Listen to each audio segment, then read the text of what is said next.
Jó reggelt kívánok! Hogy vagy? Jó? Where am I today? Amsterdam. Amsterdam.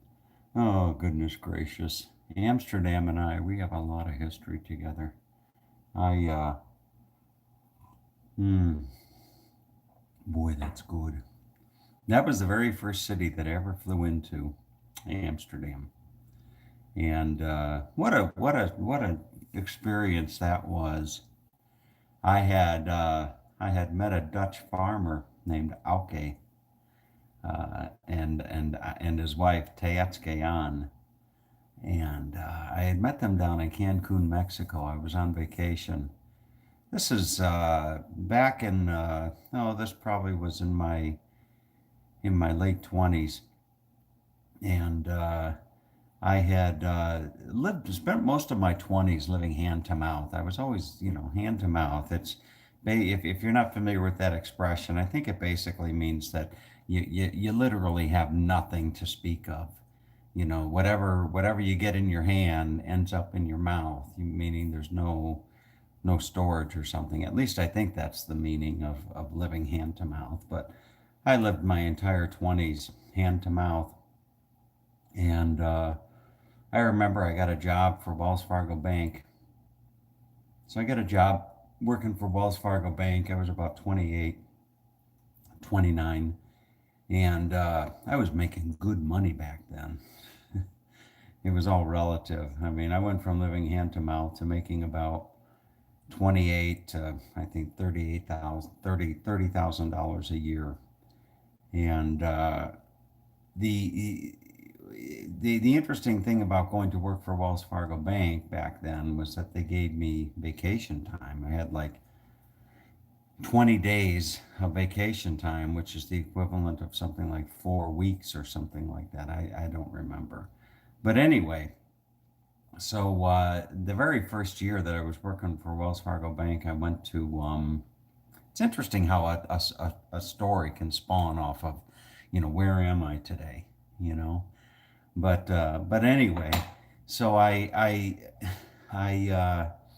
I went to Cancun, Mexico because I had some vacation time, and I met this Dutch farmer named Auke, Auke, Auke, and Auke was staying in the hotel next to me, and without going into a whole long story, we wanted to play chess one evening, and he invited me to play chess, and he cleaned my clock, just cleaned my clock.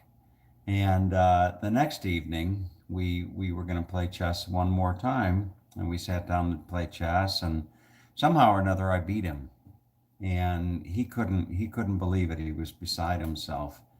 And his wife told me, she said, "Tom, you must understand. Alke once was in a chess competition. He was one of 25 players that was playing one person. So one person would go down a table of 25 players, one of which was Auke, and this chess master or whatever would play each of the 25 in steps. And Auke was the only one of the 25 to beat this guy. So Auke was pretty good. And when I beat him, he was just taken aback a little bit. He was taken aback. Auke was probably at the time, probably in his mid 50s, about my age now. And at that time, I was about 28 or 29, about half his age. And he just couldn't take it. He just, he just couldn't.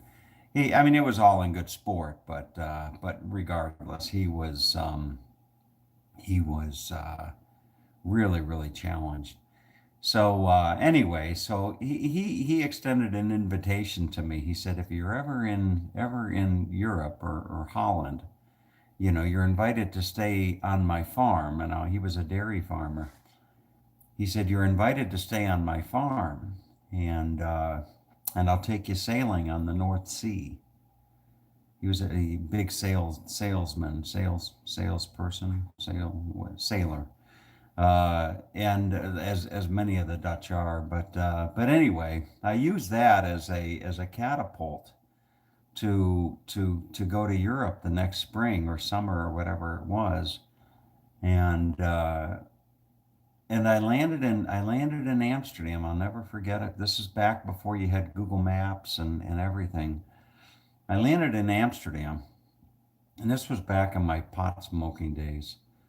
And so I landed in Amsterdam, and what's the first thing I do? I get off the plane and I go to this pot shop called the Grasshopper, and I buy myself some weed and get in the car, and then I'm going up to what was called Friesland, Friesland, Friesland. It's a unique place, Friesland, Friesland, Friesland.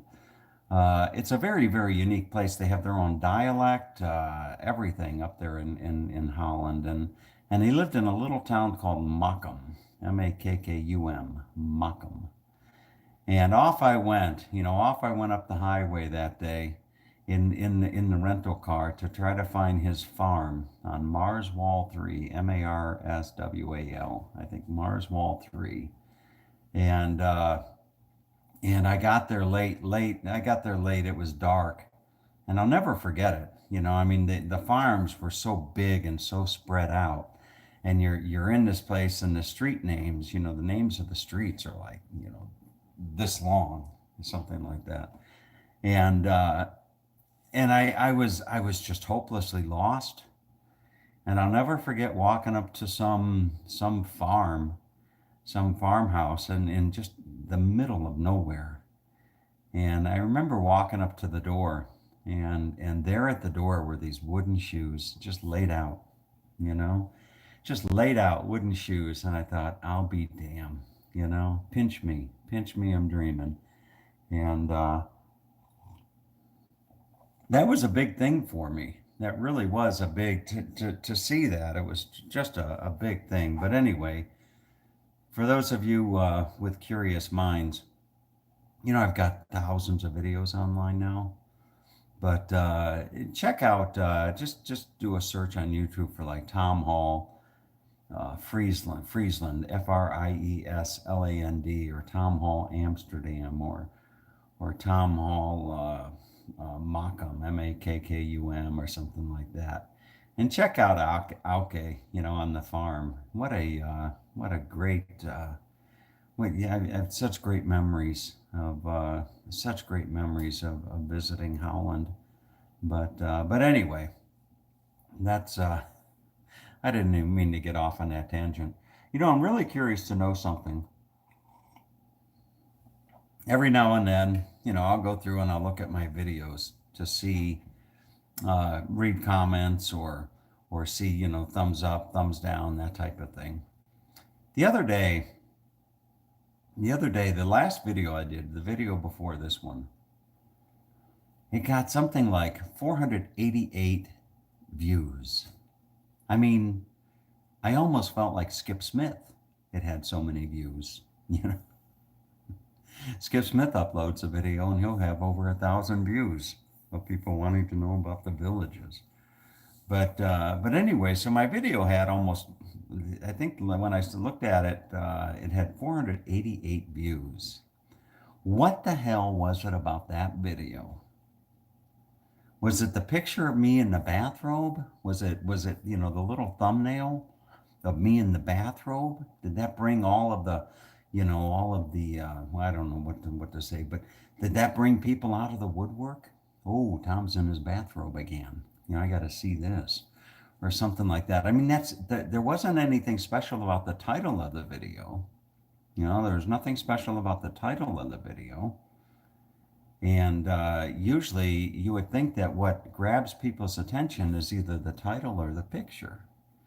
The title or the picture is what one would think would grab people's attention. And I don't think that, I don't know.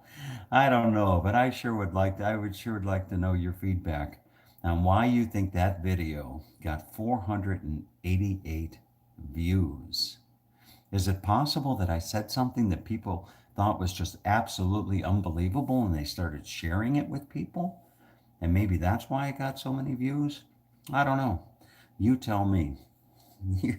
You tell me why it got so many views. But hmm, I don't even remember what I was talking about. I think I was talking about dating and the online dating and pictures and people that use pictures of themselves.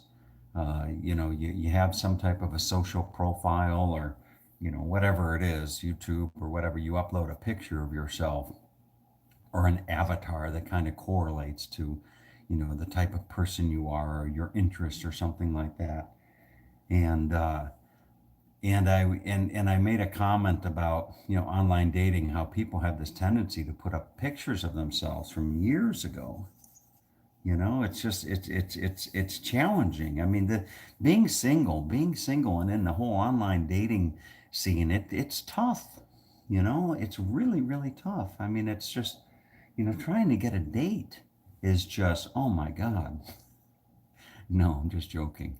It's it's really not that tough. But anyway, last night I was on this dating app called Tinder.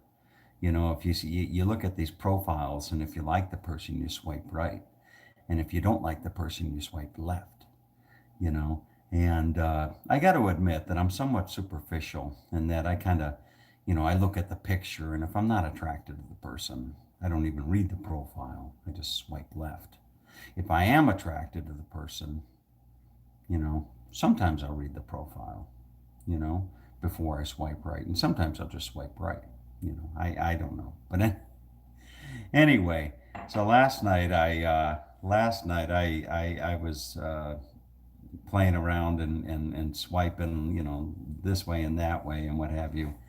And this beautiful, beautiful lady matched with me, meaning I swiped right and she swiped right. And her name was Sharon. Her name was Sharon, and she very nice, very attractive lady, very, very attractive lady. And she lives in Naples, and just $1 million smile. I mean, she had this smile. She was somewhat petite and very professional. And in her profile, she wrote that she's financially secure and her kids are grown, and all that type of stuff. And and I thought, boy, this would be beautiful. What a nice match this is. So I sent her a note, and I mistakenly wrote, "Good evening, Susan," and her name was Sharon. And oh my goodness gracious, that didn't go over too well. It didn't go over too well at all. She replied back, "My name is Sharon." And I thought, uh-oh. And I apologized profusely. There's your 50-cent word. I apologize profusely.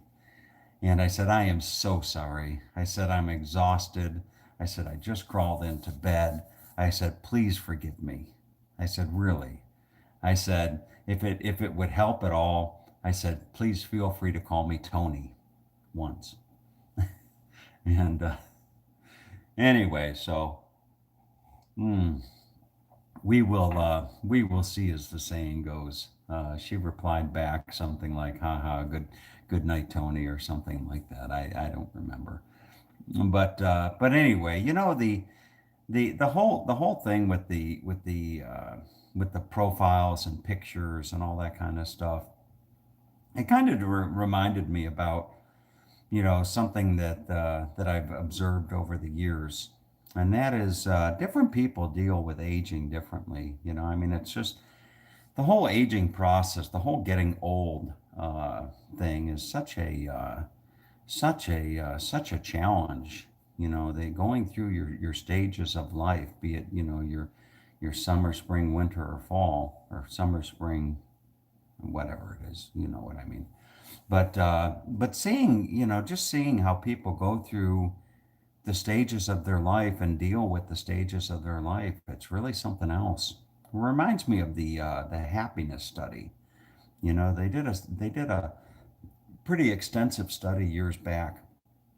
You could probably Google this and find this, but they did a study of about 10,000 people across all gamuts of life. And they wanted to find out, about happiness, what brings people happiness and all that type of stuff. And what they found out that regardless of where somebody came from in their life, be it, Norway or China or Brazil, or whether they were black or white or Asian or what have you, the happiness, their level of happiness tended to follow the shape of an inverted bell curve. And forgive me if I've talked about this before, but the trajectory or the path of one's happiness in life, oftentimes, not always, but follows the shape of an inverted bell curve. And meaning that what they found was that people were the happiest when they were children. And psychologists attribute that to the fact that children are constantly learning, their brains are constantly being stimulated. Not to mention they don't have a care in the world. But children are constantly learning and being stimulated, and that's what attributes to their level of happiness. And then as children go into adolescence and adolescence into adulthood, and then they start to take on, responsibilities and have burdens and all that type of stuff. What they found was that people's happiness bottomed out. It bottomed out at the same age across the gamut. The bottom of a level of a person's happiness in their life, all on average, was about the same age, regardless of their demographics. And that age was 44. 44 statistically is the unhappiest year of a person's life. And it's the unhappiest year of a person's life because at 44, people are coming to terms with the fact that their dreams may never come true. They're dealing with financial burdens, stresses. They're worried about health concerns. They're going through divorces at 44. 44 is the year. And interesting, as I look back on my life, without remembering the specifics, 44 wasn't the happiest of years for me. But, but anyway, and then the other interesting thing about this happiness study was that as people aged, as people went from the fall of their life to the winter of their life, oftentimes their levels of happiness returned to the same level that it was when they were a child. And you'll see that with older people. Oftentimes, you'll see older people have the joy and the happiness of a young child. And my dad was I don't know about my dad, but whether or not he had the happiness of a child that toward the end of his life, but he certainly was at peace. He certainly was at peace. And if there were ever an example, if the role of a parent is to set an example or exemplify, how to do something in life, boy, my father nailed it insofar as growing old. My father maintained his youthful spirit right up until the end. Right up until the end. If there was ever, a father that set an example for a son, it sure was my father. But anyway, the observation that I've had over the years was there once was a gentleman that I became acquainted with. I hate to say, that I befriended him because it's a little bit embarrassing. He was quite the despicable man. But anyway, there was this gentleman that I acquainted myself with, and when I did so, I was in my late 20s, and he must have been in his mid 50s, if not even a little bit older than that. But he would never tell me his age. He would never tell me his age. He would never show me his ID. And he used to use Grecian formula in his hair. I mean, it almost was comical. I mean, sometimes you go in to a place and you'll see somebody You'll see somebody, and there may be somebody watching this video right now that's just like this. You know, you'll see somebody that's obviously well into their 60s or 70s or 80s, and their hair is just this jet black. And you know, it's like, come on, you know, that's not, come on, you know, and you always wonder when you look at that person if they're struggling with the whole aging process. You know, I don't know. You know, you look at Donald Trump. You look at Donald Trump and you gotta wonder. I mean, his hair is, I don't know, what is his hair, yellow or something like that. And Donald Trump is what, 70 something years old or something, and his hair is, I don't know what color his hair is. Somebody help me out. What color is Donald Trump's hair? Is it yellow or gold? I don't think it's gray. I think it's like yellow or blonde. Well, I don't know. Anyway, it doesn't matter. But the point being is that it's just, it's interesting. It's not good or bad. I mean, it's not, you know, everybody deals with situations in life differently.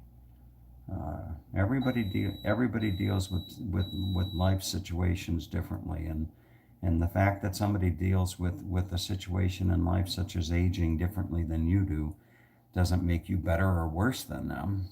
You know, it's just an observation. You know, it's just an observation. I'm not implying that